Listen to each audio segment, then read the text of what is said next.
And welcome back to Advice Line. David Masters sitting in tonight, and I'm looking forward to talking to you about your lack of love. That's right. You don't have any love, and that's your problem. But it's there. If you could receive it like a satellite dish receives that invisible signal from the beyond, you'd be full of it. You'd be filled with love. But you don't have a receiver. You don't know what it means yet. Now, we go to Liam, who is listening in California. And let's see what's going on, Liam. How are you? Hey, what's going on, David? I used to go to your seminars down in North Hollywood way back in the old days. You know, so did I. Go ahead. It's kind of, I mean, this is like an old friend here, you know. Those were good days right there. Yeah. You and your dad, I mean, you guys were so good at just kind of getting me turned around. And I taught taught in the public school system for 27 years, and I finally just, broke away, found another job. I and a lot of it was due to, my awakening. Are you happy now? I'm a lot more happy. I think like Roy used to say, you're going to be working on it until the day you die, Yeah, that's for sure. I wanted to ask you, though, I'm going to throw my situation out and then ask one question, okay? Okay. Okay, I'm 52. I still look pretty good for my age. I've never got married, never had any kids. I think I was kind of selfish. I was also a little bit of maybe, the typical domineering mom that I think made me sort of steer clear of anything substantial with women. Understood. And sometimes I feel a little bit, like I said, selfish because, biologically I cheer my cousins on and, my siblings to having a one or two extra kids because I kind of have a feeling I'll never go there, Well, let me tell you this. You what I'm hearing is that you sort of regret that you never got married. Is that right? I told the screener. Yeah. I said it's kind of weird. Sometimes I feel that regret, like I should have stepped up and did my job and been a good dad and a good husband. Even though I made a difference in 10,000 kids' lives, and I still work with kids in an after-school program every day. But so as far as affecting the future, I think I've done a lot. But I do regret it sometimes. But then other times, I look at what all my friends are going through, and you used to live down here, especially in L.A. I think, man, I must have been the luckiest guy in the world.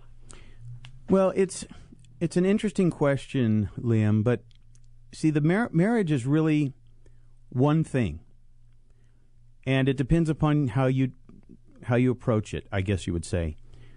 It's either a living hell or it's the stairway to heaven. Now, what do I mean by that? Well, if you find the right mate, that person's going to challenge you to be completely honest, and to be, first of all, honest with yourself and then honest with her. And if you can't do that, then marriage just doesn't last. It just falls apart. So if you're ready to be really honest, you might think about getting married. I had a very good friend of mine. I've known him since we were very young. He got married at the age of 50. And I said, you don't have to get married. He said, I kind of have to. And I think he realized that he had been selfish for too long.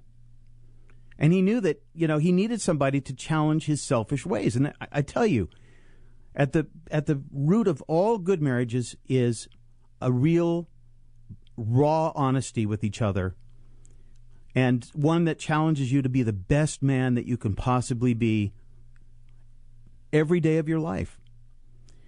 Wow. Otherwise, if it's not like that, then it's a living hell, because you're going to capitulate, you're going to fight, you're going to go up and down like a seesaw, and you're never going to be on the same page. So it really depends on you as a person. If you're in your right mind, you will find the right person, or that person will find you. And you'll know it when it happens. But if you're not sure, you're not sure. Leave it as a question. Wow. I like, it's weird how every time I listen to you guys, you hit me with a couple things that I always remember.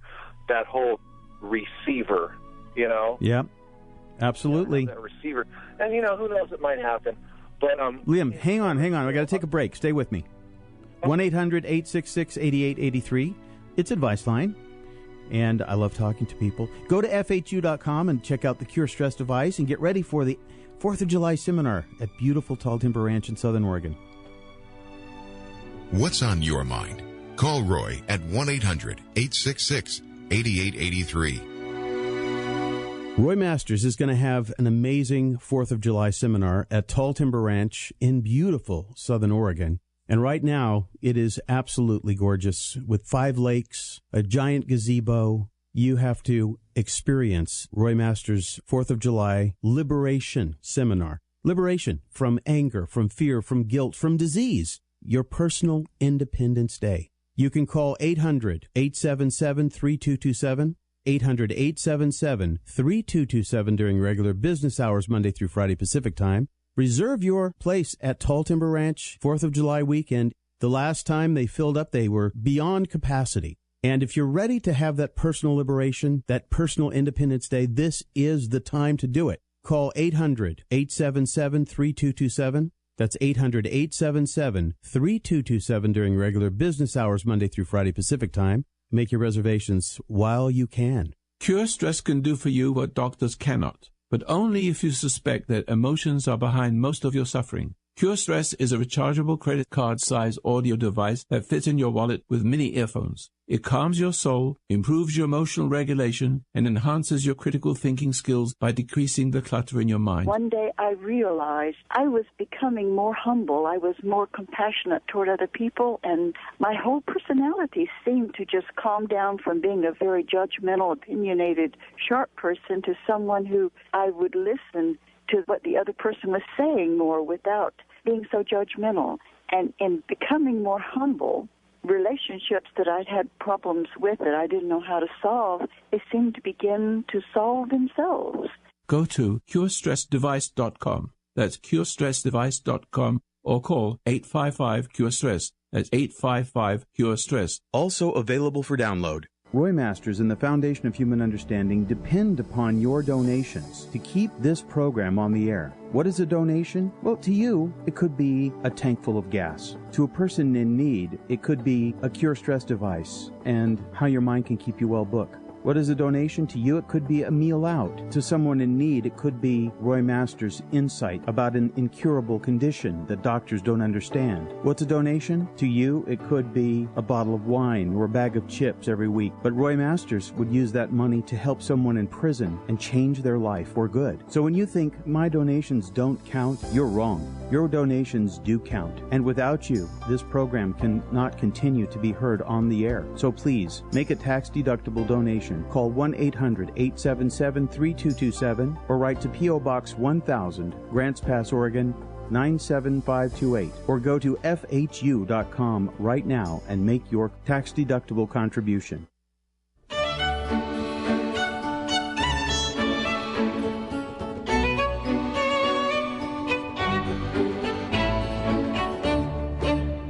What's on your mind? Call Roy at 1-800-866-8883. And welcome back. David Masters sitting in tonight. Where are you? 1-800-866-8883. I am here, and I'm on with Liam in California. Regrets not getting married. So, Liam, Hey. You with me? I'm with you. See, it's not too late for you. I think the other thing that's important to understand also is that women mature more quickly than men. And a guy that's just over 50 is probably a good match for a woman that's about 35 or 40. Yeah. So you don't have to write yourself off of that list, I guess you could say. It just depends upon whether or not you really don't want to be selfish anymore, because seriously, you will be challenged. Let me throw this at you, if I can just take one more minute here. Absolutely. One thing that I've noticed, when my pop was still with us up till about 3 years ago, he was married to my mom for 50 years, and they were battling. They were going head to head usually every day. My dad was a little bit of an alcoholic, and he'd keep things inside until he kind of exploded. Yeah. Because she kind of, little nitpicky, and can I tell you one thing though? Let me tell you something. Sure. This is the sort of the stereotypical relationship. Yep. Okay, and women are picky, and they are. And if they're not picky, then they're very slobbish. And I'd rather have a picky one than a slob, to be honest with you. But you get one of the two. You don't get to choose the. You get white or black or green. There's not a lot of variety. But remember, it's not the bits and pieces that matter. It's the heart of the person. And the one thing that you discover when you go through this process of becoming unselfish is that rather than fight with each other, you change it with love and with patience to fighting for each other. So when a fight happens, or when something potentially that turns into a fight happens, you get the chance to reframe the whole situation and step back and not be irritated by that pickiness and not resent her and give her a reason to love you because you're patient. Patient. And that's the only way. That's what patience is, and unselfishness are the same thing.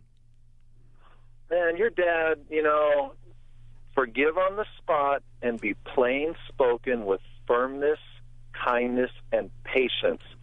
That goes through my mind, I'd say about 1,000 times a day because, like I said, I work with kids. Yeah.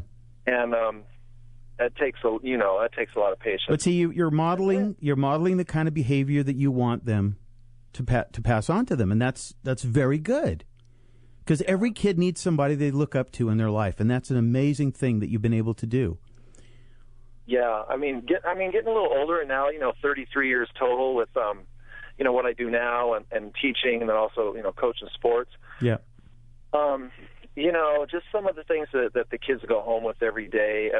It's a lot of responsibility, and it does take a ton of patience. But the one thing that does kind of scare me a little bit is that I think that when my dad was around, that he was the target of a lot of her nitpicking. But see, my friend, that's why men we all have a big target on our back and on our front. Okay? We are the target. You are the target. Now. But that's good for you. That's good for you, Liam. You need somebody to target you and beat the crap out of you, excuse me for saying it, and bother you so that you can learn how to be strong and be a real man. Right. And I'll leave you with that thought. We'll talk again. All right. I hope that came across in the right way because, if you have one of those relationships that has no challenges, you can't grow. You just can't. Visit FHU.com. Check out the Cure Stress device. That's a big helper right there. Liam has, and a lot of people use that. What's on your mind? Call Roy at 1-800-866-8883.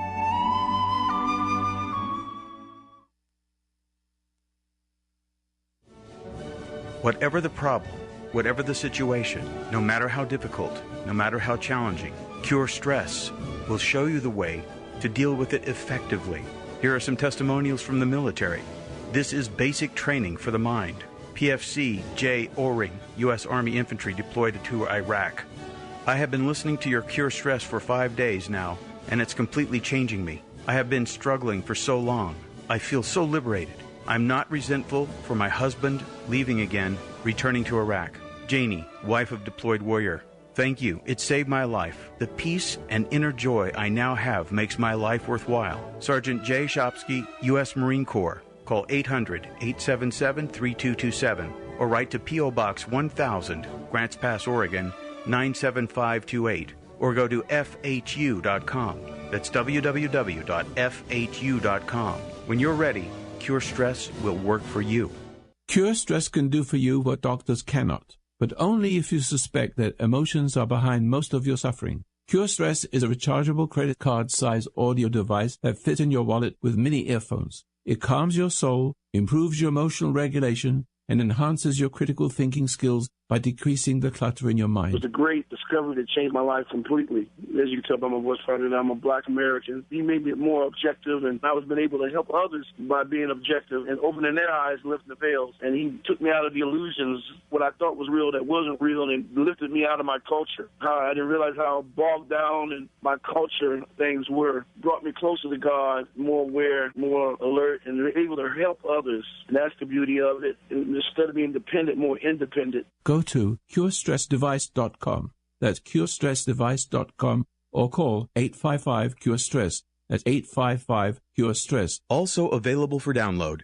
Are you struggling with a sexual problem? You need to read Roy Masters' book, Understanding Sexuality. In Roy Masters' book, he says, "The great white father of psychiatry, Sigmund Freud, came very close to basic truth, but before he had quite reached it, he veered off into the outer reaches of scientific confusion. If only he had been able to view the facts that his searching mind uncovered by the light of spiritual discernment, he might have discovered the truth about man's nature. He might have discovered, for instance, that the sex drive in man is somehow linked with and blossoms from a traumatic experience with a parent long forgotten, of course, but nonetheless there at the core of his being, surrounded and hidden by the concentric growth rings of subsequent traumatic experience that have binded him to the original violation of his human identity." It's Understanding Sexuality by Roy Masters. Go to FHU.com, FHU.com, or call 1-800-877-3227, or write to P.O. Box 1000, Grants Pass, Oregon 97528.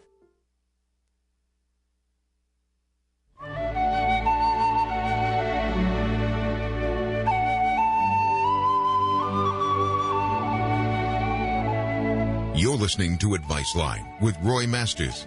Call Roy at 1-800-866-8883.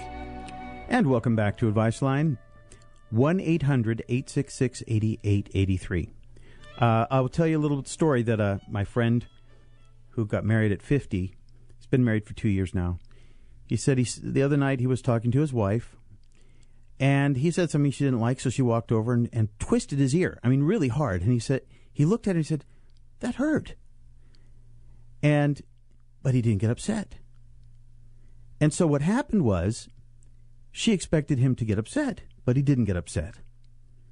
And then she didn't know what to do. So she left the room, and he just continued doing what he was doing. I think he was working at his desk. And so the next day she came in and she said, "I'm sorry for, what I did." He said, "Well, all right, I forgive you." Like nothing happened. But see, what if he hadn't been in the position of understanding that you don't have to react to people that are mean to you?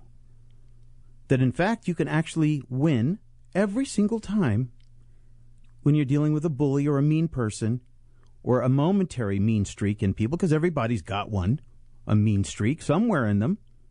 And if they don't sometimes let it out, then it makes them do even more extreme things. You got to realize that part of what your job is as a husband, men, is to be a pincushion for all the things that her father didn't do for her. She's going to make you into her father. Now, you're usually going to be a good version of her father or a bad version. So a little bit of meanness actually isn't bad for you. Even if the person is very mean. You might help a person come away from that, walk away from that horrible meanness with true patience, which is really love. But if you don't go there, you can avoid it, and then one day you see that there was somebody out there that needed your help to be a whole person and to be freed from the terrible things that only you could free them from, which is how I see myself. It gives me a much more deeper sense of the meaning of my life. So we go to now, let's see, Jim, listening in California. Jim, welcome to the show. Oh, thank you, David. I've been having a problem, and you struck a nerve earlier in the show, mentioning handling things correctly. I have a brother who's 3 years younger, and he's always bullied me, and he continues doing it. Now he's out of state and does it over the phone, and I'd never confronted him on it, and I was since I've been using the Cure Stress device for about 3 months, I've gotten a lot better, and I was going to confront him on it, and I realized I wasn't really going to do it with love, and because there's still fear in me because of all the years of him doing it. Yeah. And I just was curious on a good way to do it. Well, let me define this moment for you then, okay? Yeah. Because fear and hate are two horns on the same goat. Right. So you, first of all, you have to look at whatever anger or hate you have left over toward him, and just watch that. Because, see, the conflict you have about confronting him has to do with the fear, which is connected directly to anger or hate. Right. It's still there. Yes. So as you get more and more calm, one day it'll happen sort of organically. You don't plan it. You don't even think about it. He calls and you say, you know what, I want to tell you. I really used to really hate you for this, but I've gotten over it now. And you know you're a bully, don't you? But I forgive you. And that's how you deal with it. You don't have to have a full-on, warfare with him. Right. You just let him know that he's hurt you, but you've gotten over it. And he won't know what to do with it. He won't know how to deal with that. Guaranteed. What do you mean? He's going to try to intimidate you again. And then you can say, okay, now you can say whatever you want because it doesn't bother me anymore. That's it. That's the end of it. He loses his power because you don't care. You see what I'm saying? If somebody insults you and it doesn't bother you, is it really an insult? No. Right? I guess I'm so used to bullying. I've been bullied so long on the workplace and different people I've known that I always thought for most of my life it was me who was the problem. I really didn't understand bullying. Yeah, I understand that. I think most people do. But me with faults, and I've got to straighten myself out. No, but somebody laid that trip on you too. Somebody somewhere told you you're not good enough. You got to do better. Right. And they made you feel inferior, and maybe it was him. I can't blame him totally, but I mean, it's just in my mind. No, but see, somebody did it to him too. Oh, I'm sure they did. One of somebody in your mother, father, and your family, somebody bullied him, and bullying is a domino effect. He was a premature baby, and he couldn't speak, properly. He had really trouble with speech for many years growing up. So, I'm sure he was bullied. I was told. Well, wait a minute, but he may not have been bullied. He may have been pampered, and then he may have been thinking that he had the right to treat you like garbage. Right. But it doesn't matter why he did it at this point. It only matters that you look at it. Let all of this anger go. And when the saying is, when you forgive somebody, the person you set free is yourself. Right. Let it go. Watch your anger. Every time you think about it, one day it'll happen organically. Oh, great. All right. Thanks for calling, Jim. I know you'll be okay. 1-800-866-8883. That's the number. I'm looking